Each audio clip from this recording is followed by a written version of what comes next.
So it's a very simple installation of the grid. You're going to cut a couple pieces of two-sided tape.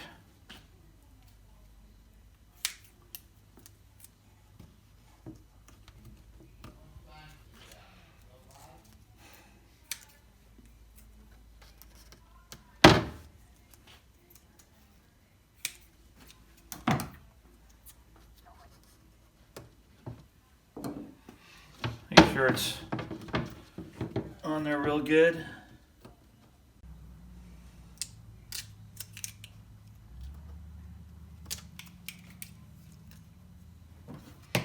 Then we're going to put a little bit of caulking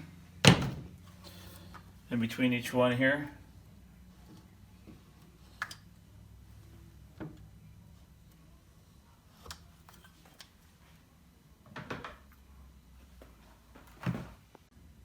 Okay, so you have your sidewall, you have your spacers, you put two-sided tape at each corner, and then we just put some caulking here.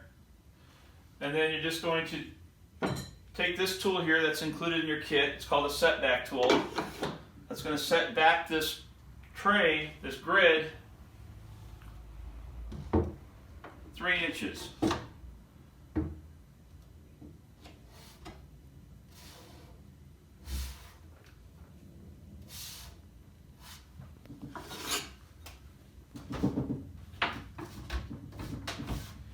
There you go. So your grids are installed with no tools, and you're ready to install your drawers.